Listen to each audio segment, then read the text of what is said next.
resource development. We will start with resource planning today, but before that, you must know what is sustainable development.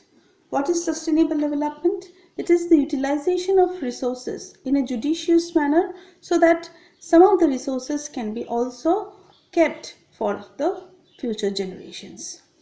So when we need to plan out the resource utilization, when there is indiscriminate use of resource. So to eradicate, we need proper resource planning.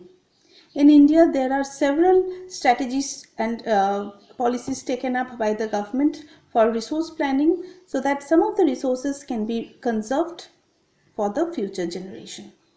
We find that the physiography of India is such that we cannot find one kind of resource everywhere. We find that they are unevenly distributed. Take example of the minerals like iron ore, coal, and fossil fuels like petroleum as well. They are not found everywhere. They are found in particular places. Take example of Jharkhand, Chhattisgarh, and Madhya Pradesh. These are the states which have lots of coal deposits, lots of minerals are present. But these states, they lack infrastructural facilities. Take example of Arunachal Pradesh. This state is having immense water resource. Abundance of water resources are there, but this state is located in such a geological unit of India that because of its physiography, this area cannot be utilized fully for utilizing the water resource. Take example of Rajasthan and Gujarat. Here again we find that there is a lot of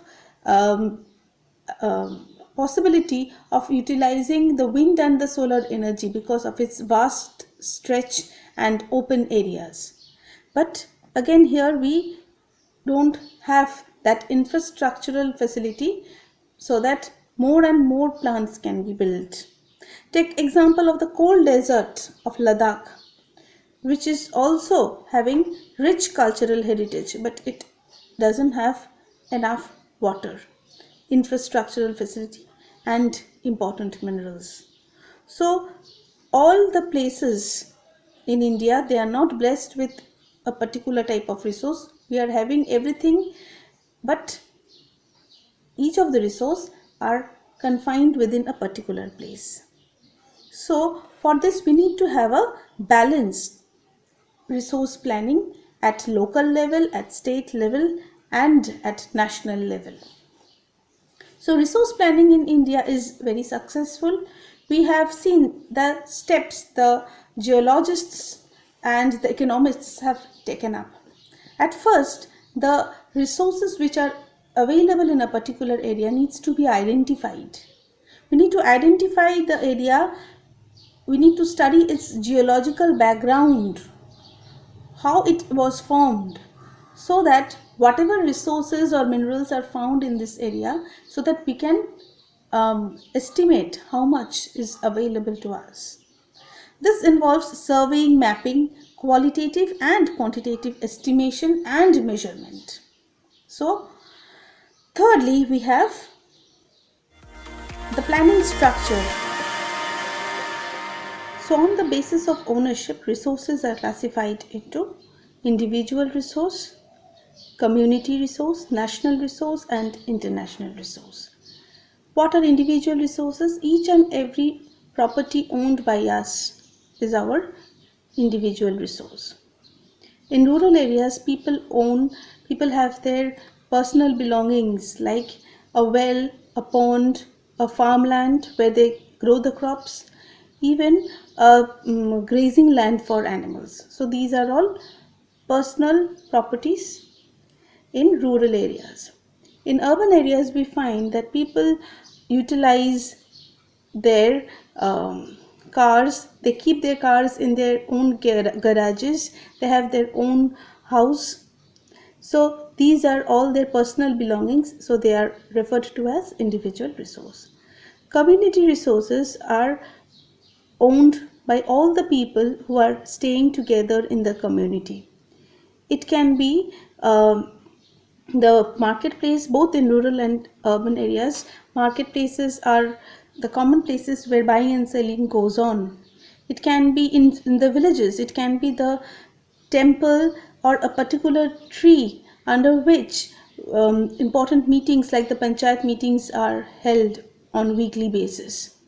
Sometimes in the urban areas, we find that the parks where the children play, the community hall, the local lanes and streets used by the people, they are all community resources. Next, we come to national resources, which are entirely owned by the government. Government takes care of these resources.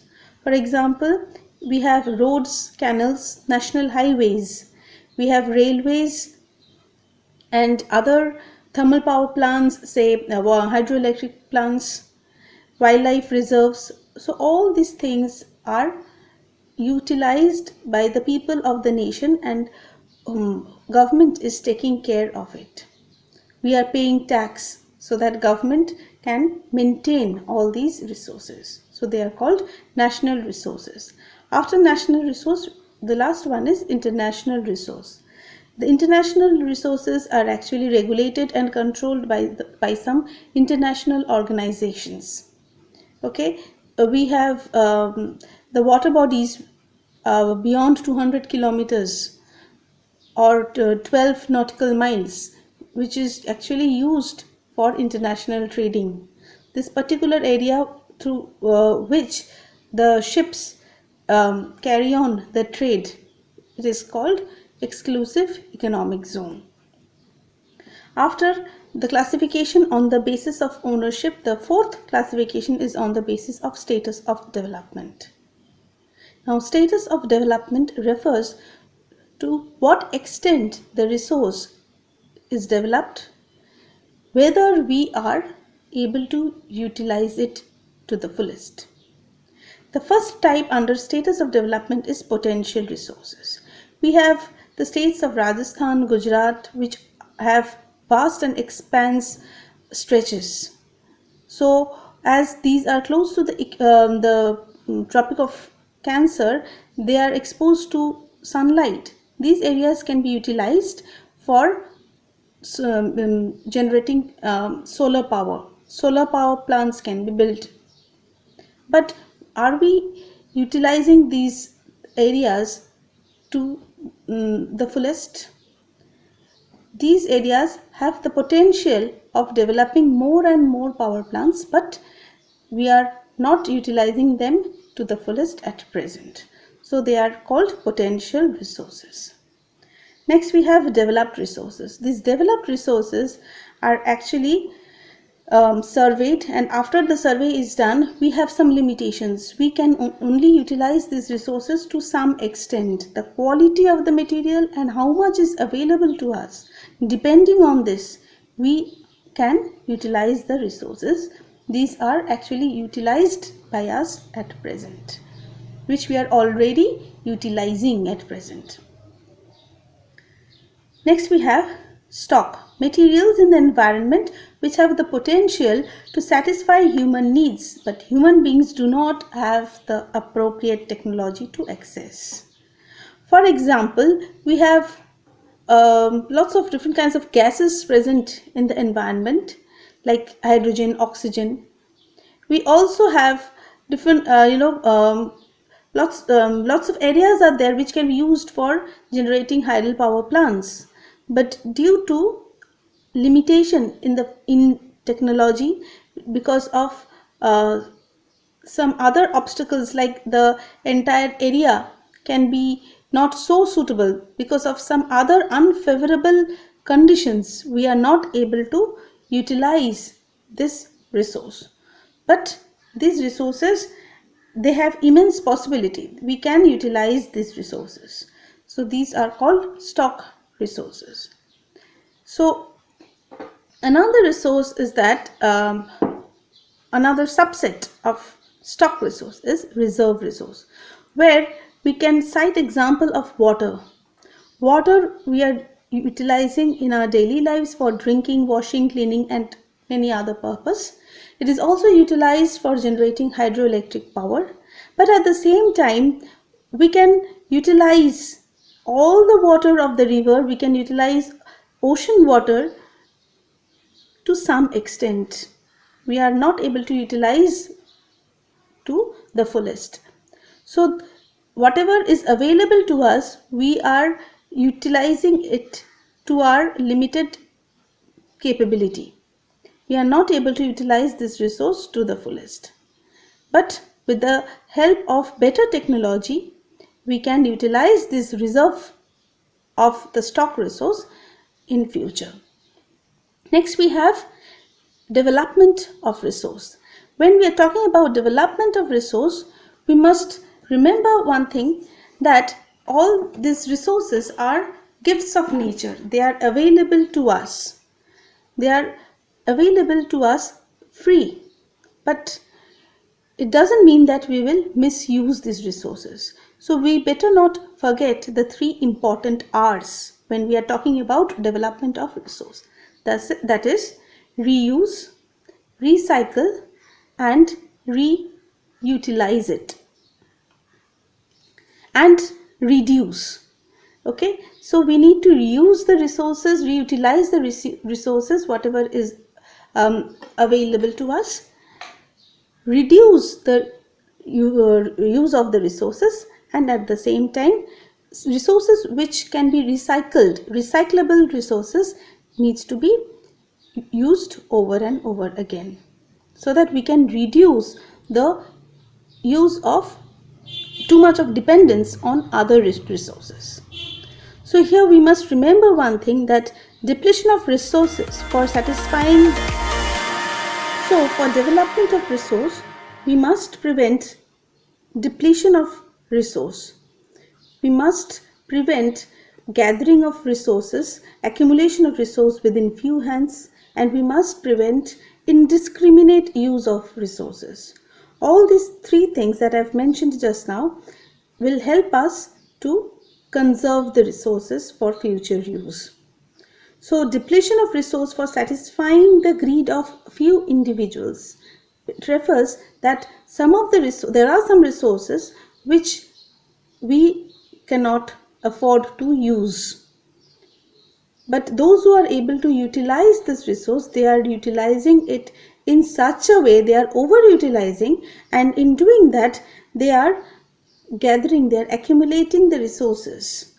So it is not everybody is using the same resource. Only those with the economic ability, economic capability, they are able to utilize this particular resource. So here we find that resources are confined within few hands only. So a group of people who are overutilizing, and a group of people who are not able to utilize, who are not able to access to this resource, maybe because of the price. So here we find that there is a gap between the ones with ability, ones with no ability.